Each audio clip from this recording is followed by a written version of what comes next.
J'ai voulu inviter Monsieur le Consul général à me rejoindre au podium parce qu'en vérité, ce que nous faisons en direction des Sénégalais, c'est d'abord de son ressort en tant que Consul général.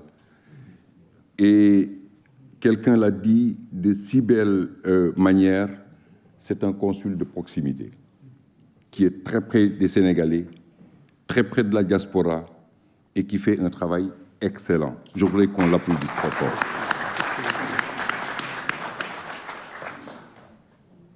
Monsieur le Président de cette Afrique, c'est avec plaisir véritablement que je viens prendre part, pas présider formellement, mais prendre part à cette activité.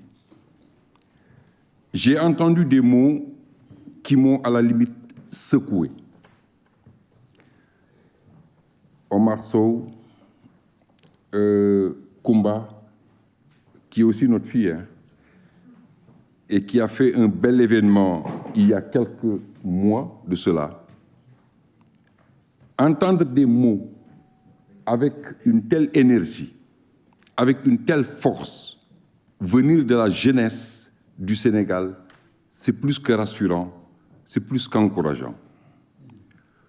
Nous devons d'abord et avant tout compter sur cette jeunesse, compter sur nos propres forces pour relever les défis multiples auxquels nous faisons face.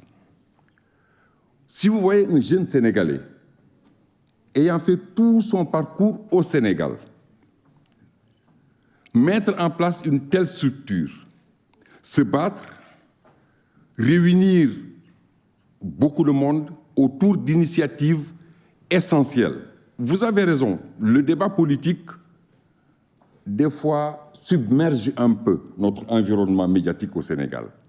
Il n'est pas inutile, qu'on se comprenne bien, il n'est pas inutile. Nous avons besoin de renforcer, de consolider notre démocratie. Et ce débat politique, il est essentiel, il est important. Cependant, nous devons éviter qu'il ne noie un autre débat aussi essentiel, le débat autour des questions de développement économique et social de notre pays. Donc, félicitations pour cette initiative. Merci pour avoir pris le pari d'engager un tel débat dans un tel environnement. Félicitations, bon vent et bon courage. Mais de tels paris nécessitent beaucoup d'engagement, beaucoup d'énergie. Il faut être fort. Vous avez cité des personnes de référence. Le prophète Mohammed,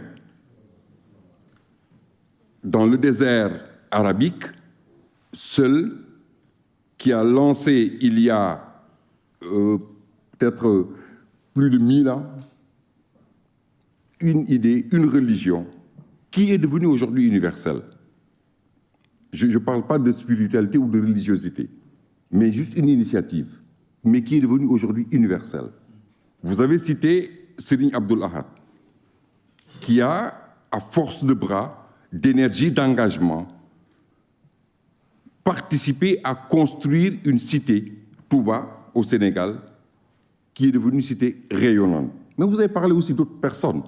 Mohamed Diagne Ndiaye, Babacar Ngom, Pierre Atepa Goudiaby, mais le président Macky Sall, qui a fait toutes ses études au Sénégal, issu d'une famille modeste, mais qui est, à force d'énergie, d'engagement, de courage, de persévérance, est devenu le président du Sénégal, qui a lancé cette initiative très heureuse du plan Sénégal émergent, mais comptant d'abord sur nos forces, sur la force du peuple sénégalais, sur le génie du peuple sénégalais, sur notre volonté commune de faire de notre pays un îlot de développement, de stabilité et de rayonnement en Afrique et dans le monde. Pour le faire, nous comptons principalement sur cette jeunesse-là. Cette jeunesse qui entreprend, cette jeunesse ambitieuse, cette jeunesse courageuse. Vous lancez un salon sur l'investissement et le développement de l'immobilier. Il faut en lancer d'autres, sur plusieurs autres initiatives, mais qui concourent au développement du pays. Ce salon est une excellente initiative. il y a beaucoup de mécanismes, beaucoup d'instruments mis en place au Sénégal pour accompagner justement la diaspora, mais l'ensemble des Sénégalais, à avoir accès à un toit. Vous en avez cité un, le programme des 100 000 logements, dont 20% sont réservés à la diaspora. Nous avons besoin d'initiatives comme cela pour parler à la diaspora, leur montrer toutes les opportunités qui s'offrent à eux, montrer tous les mécanismes mis en place par le gouvernement du Sénégal pour leur permettre d'accéder à ces logements-là. Mais il y a d'autres programmes pour accompagner l'entrepreneuriat de la diaspora. Nous développons ici en France des initiatives à l'endroit de la diaspora pour leur permettre justement d'être de véritables acteurs de développement. 1000 milliards, c'est même plus, 1300 milliards que la diaspora injecte dans l'économie du Sénégal. Généralement, c'est pour accompagner le développement social, c'est pour accompagner les ménages, c'est pour accompagner certaines infrastructures sociales.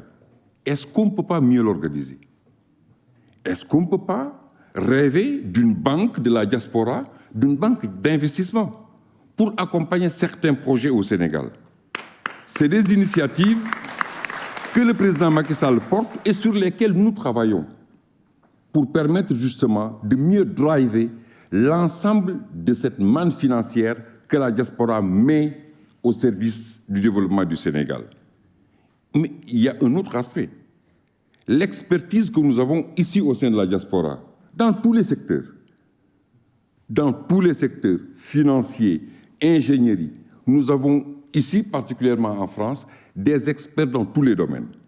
Nous avons commencé déjà à les réunir pour que ces gens-là puissent participer de manière efficace au développement du Sénégal, par leur avis, par leurs conseils, par le knowledge sharing, l'encadrement de certaines administrations. Et ce que nous rencontrons comme écho est plus qu'encourageant. C'est ensemble que nous portons tous le Sénégal au cœur. Nous avons tous envie de voir ce pays se développer davantage, rayonner davantage, être au fronton des pays développés en Afrique et dans le monde. Et c'est grâce à de telles initiatives que nous y parviendrons. Donc encore une fois, M. Fall, merci, félicitations pour cette belle initiative. Vous aurez l'État et l'ensemble de ces structures à vos côtés pour vous accompagner. Merci beaucoup de nous y avoir associés.